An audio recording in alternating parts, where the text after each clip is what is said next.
Sup guys, it's Dr. Science and I am here to teach you about how to mod TvC this week. I'm going to bring James on a little bit later, but first I'm going to teach you how to do a simple texture mod in TvC.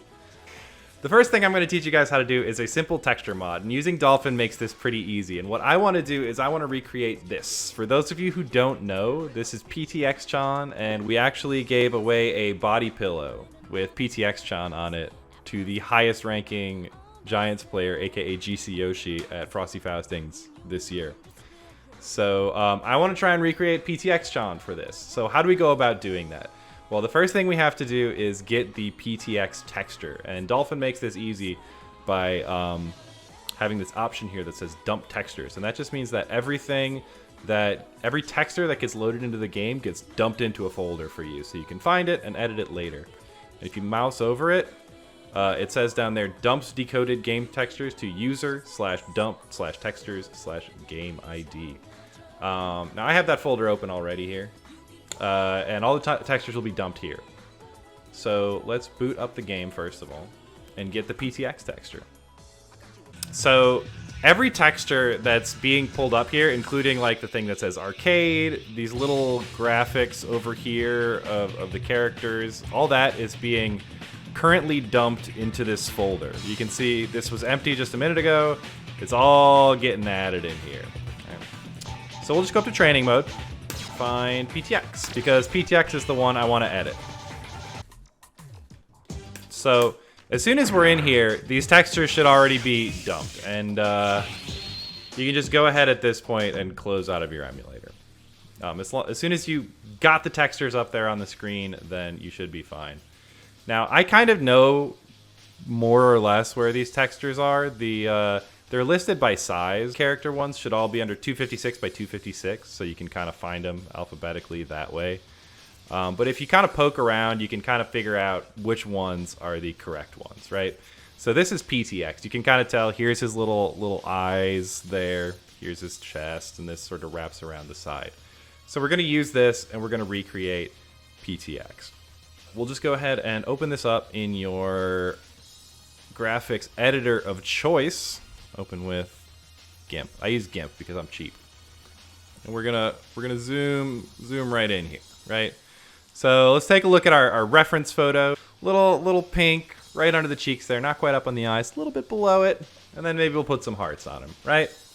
That's how we're gonna make PTX-chan. So we're looking here, and these will also be normally split down the middle because the character models are symmetrical. You can tell he's only got one half of PTX, only got one side of his eyes, one side of his chest, one foot, etc. So you only have to do each side once. So basically that means that his cheek would be like right about here, right? This will be right under the eye, and we'll go ahead and put a little cheek on him there. So let's get a nice little pink color. Oh, yeah, that looks pretty good.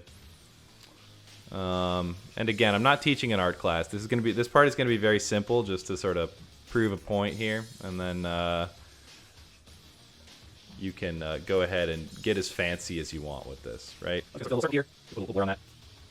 Oh wait, I need this one. I'm not teaching art class here. Layer. Here we go. So I have to be there. We're gonna find it, filter, blur it. So the little thing, right? Little cheek. I think like the PTX-chan one had some lines on it too, right? Yeah, it's got the little lines in there. So we'll go ahead and get like a maybe more like an even. Do we want like a lighter pink? Yeah, we want like a lighter pink, huh? And I'll just go ahead and get a little pencil here. Yeah, a little small pencil. And we'll just sort of draw a few little lines on there. Oh yeah, great. Right. You can do whatever you want. Yeah. So now we got a little blush cheek, right? And then maybe we'll put like a little heart or two on PTX. I don't know, maybe like up here on the side.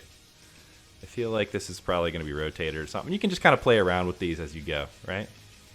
There's no such thing as mistakes. There's only happy accidents. So you just go ahead and make a happy little heart up here. And then we'll fill that in. Yeah, that's nice. That's real nice.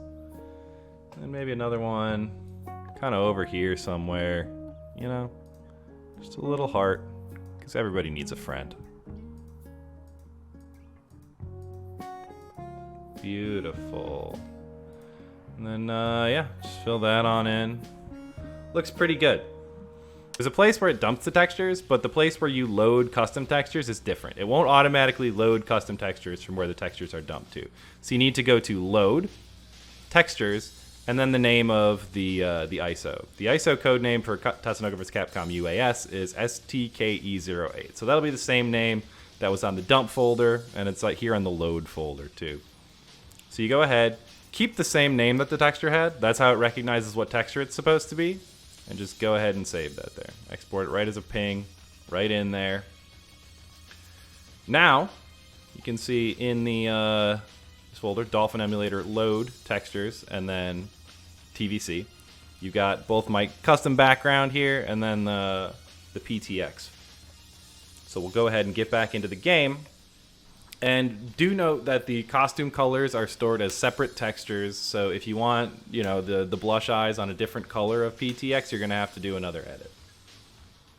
Okay, so now, if I go into training mode, and I pick my PTX, we should have a PTX John, in theory, right? Let's find out. We'll find out together.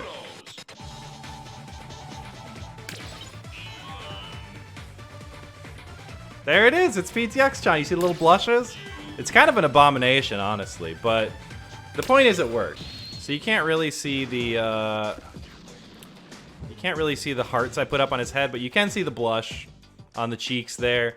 So we have a pretty solid looking PTX John here. But yeah, all you have to do is just run the game with dump textures on, find the texture that you want,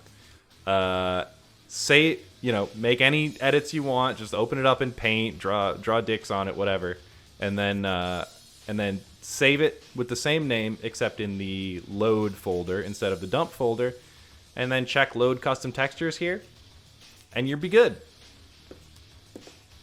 You'll be good. You have then at that point officially modded TvC. Congratulations. But coming up now, I am getting James on. James, is it all right if I give you a little call on Discord? I think I'll do a continuation on your whole texture editing and going to model editing, I guess. Okay, sure. Sort of how we got Morgan or Lilith onto Morgan, stuff like that. With Beautiful Joe, when he does his super, he puts on his mask and he looks all cool. I want him to have that mask on at all times. So if we go into the files of the game, we could find his actual model and then make his mask visible at all times. Before you get going with this stuff, what do you need to get to be able to view these files? So to view these files, you're going to need like a few programs. So I have a little doc open. Yeah, mainly it's going to be Brawlbox for models and textures. This GN tool, which the Naruto Clash of Ninja people use to open up files also, and HXD for other files on there, the main sequence files. And yeah, this is linked at the Discord, right? Yeah, it's in there somewhere. Excellent. So using Brawlbox, we can open up Beautiful Joe's model, so it should be right here. So let's see, to make his face or his mask visible, we'd have to like open up his model. You can see all these things that make up his model. And we're just gonna go to objects. And then these are all the objects that make up Beautiful Joe. So the thing we're gonna look for is his mask. There's one part of his mask. So right here, we can see there's a visibility bone for eye mask, right? Okay. So I guess somewhere in the code, whenever he does his level 3, it says, okay, now it's time to make eye mask visible. So what we can do is make it so that it can be as visible as any other part of his body. So let's say like his torso, which is bone visibility, is Karada. Is that Japanese for body? Karada is Japanese for body, yeah. Yeah, so we can take that, say, so his visibility bone is Karada, and then go to the mask. And change eye mask to Karada. Okay, so you basically just set it to have the same sort of like visibility level as another thing? And where's this bottom part of his mask? So now, whenever you load in Beautiful Joe, he should always have his mask on. And then to go a step further with all that texture stuff, you can load the textures directly onto the model instead of having Dolphin do it for you. I made a few textures, so we can add those directly to the model instead of through Dolphin. Nice.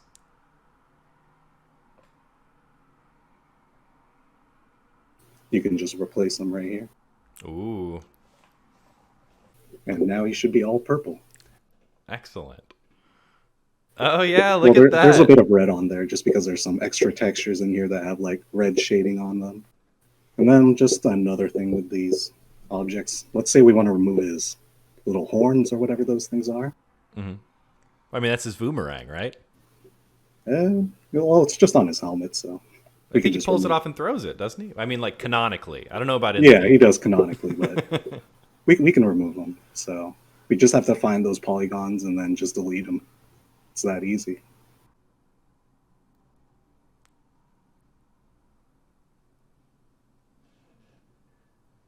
There are also extra polygons with the same shape, which are like the shadows that make the whole cel-shaded look of this game that you have to delete also. So you have to look for those too.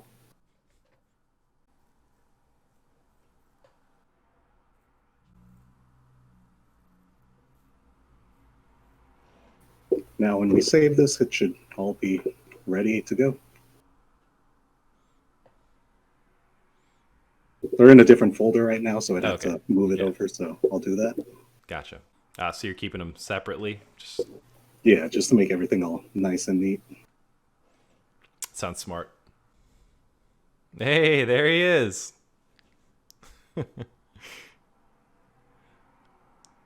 It's funny because the beard is still there. The beard sticks out. I should have deleted that, but you can do that if you want. Yeah, for sure. It's just interesting to see those different things. It's the same process, just delete it like the horns. And there's also like, I guess it's kind of buggy, I guess, not really, but whenever you do level 3, it like takes off his mask and puts it back on, so I'll show that. Oh, really? Oh, yeah, because there's like an animation there that plays out. Yeah, I have no idea what to do with that, but it looks nice like that. Yeah, it's pretty cool. I think before we go into like move editing stuff, we can do like some really quick model swaps, moveset swaps like that. Yeah, cool. Give me 2 characters. Let's see. 2 characters? Not roll because she's just unstable with this thing. Super's requested Karos, so let's put somebody's moveset on Karos. Okay, we'll try putting Karos on Saki. Okay, cool. So you got to extract all this stuff. So I'll try to be quick. That's okay. All right. So basically, what we're gonna do is just copy the sequence file of Saki. Or wait, no. Which way are we doing it? Saki onto Karos or Karos onto Saki? Soup, are we doing Saki onto Karos or Karos onto Saki? I think Soup should definitely decide this one. Karos on Saki. All right. So originally, all these character files are stored in this fpack file. Mm-hmm. And then in this character folder right here. Okay. But I don't know. The game just doesn't care where the files are, so I just put them right on the main folder. So I'm going to put Karos and Karos's sequence and motion files into Saki's and overwrite them. Okay. So CHR, and then KRS for Karos, and then MOT and SEQ files. Yeah, motion and sequence. And just paste them over there. And also, I think we'd have to put all his effects over too, so those are in another folder. Okay. That's this effects folder right here. Mm. And then you're going to have to do a minor edit in the sequence files. Like right here, you can see it's looking for Karos right here. Oh, okay. We're just going to change that to Saki.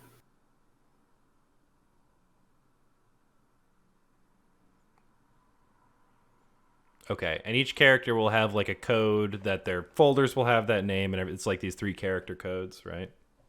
Yeah. Okay, cool. So we can replace all these. and hopefully this works. So I've never tested this out for these two characters, so hopefully this works out. Perfect. Let's do it. Oh, Yeah, you it can see she's certainly looks holding like a- she's holding a sword. Hopefully this works. I'm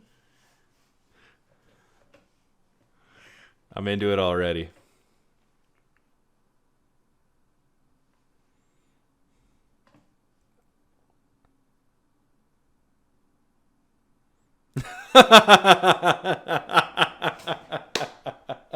That stance is so good. Oh my god. So here is Soup's favorite character.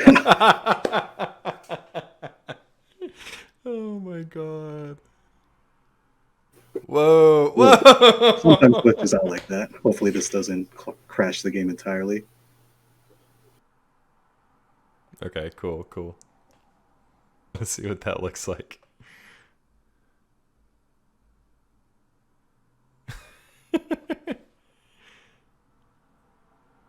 Oh, Oh. No Saki Yeah. coming out of the moon, huh? Well, that's fine. It's a little unstable. I guess we can move on to like the basic move editing stuff now. All right. So yeah, whenever you're doing something like this, if you're someone who hasn't done mods like this before, definitely always make sure to just save a clean copy of it, an unmodded copy of it somewhere, so that if you break something, you can just overwrite it all and bring it back to square one. So for right now, we're gonna edit the moves of Kashan or Kashern, whatever you want. The sequence file, we can see pretty much everything that controls everything about a character, almost everything, but most of it. So you can see all this nonsense right here. I'm not a computer science guy, so I'm gonna be probably saying things that are incorrect, but I'll just say things like this section of code does this, and then all this stuff. So I won't get too technical. I don't know what I'm talking about. Yeah, so on this character table, it just has a bunch of values pointing to different sections of code, telling, so like these three values right here, this 16B18, that points to Kashan's idle animation. The next code after it, right here, points to his walk forward, walk backward. I think this is jump, stuff like that. Values right here. And is there any way to kind of see what that is somewhere, or is that just you've figured it out through trial and error? Oh, I figured all that out through trial and error. It took so long to do, but I was able to map out mostly everything on this thing. So like all this nonsense right here is everything what each value is related to. Most of it is just like getting hit, getting knocked down, getting thrown, and all that stuff.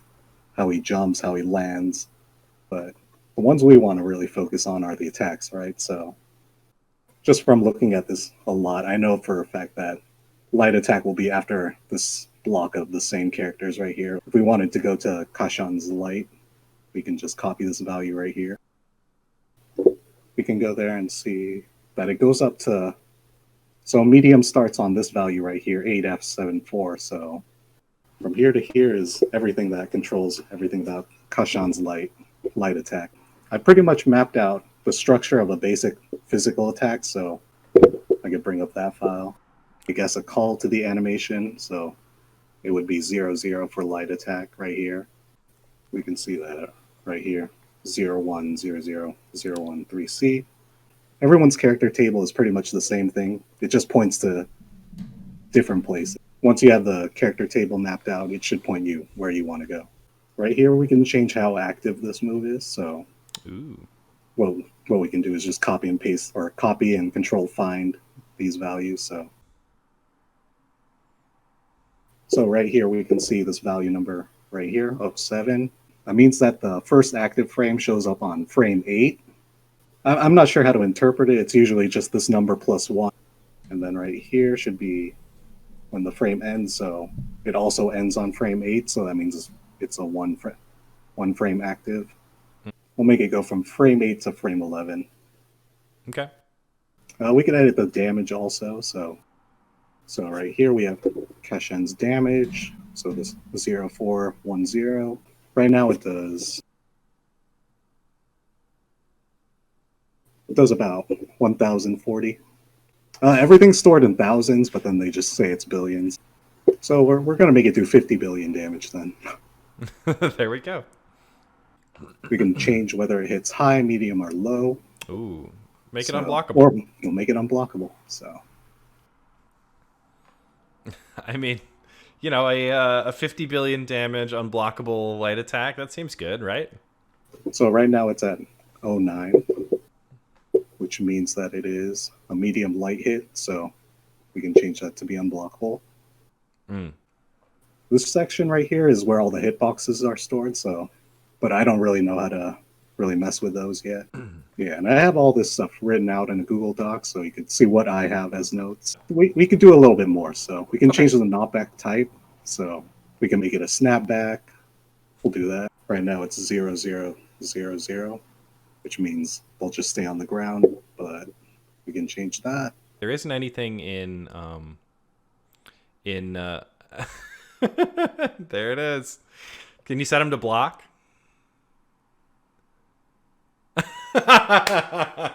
the instant kill snapback unblockable.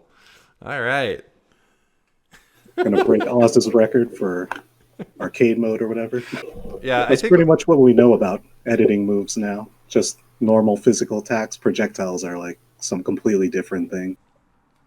Yeah, it's really fun to do. Like, to me, this is like a new way of playing the game. So it's like I'm playing a new game. Mm. And I guess one more final thing I want to show. Nice.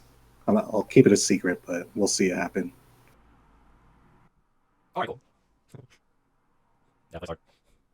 I'm really excited to game. So I'm not paying attention at all to what you're doing here, but I'm expecting to match people.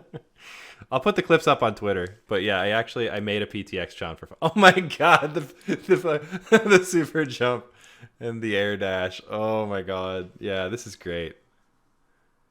Yeah, what I did was not the way you're supposed to do it, but it works. Well, not really.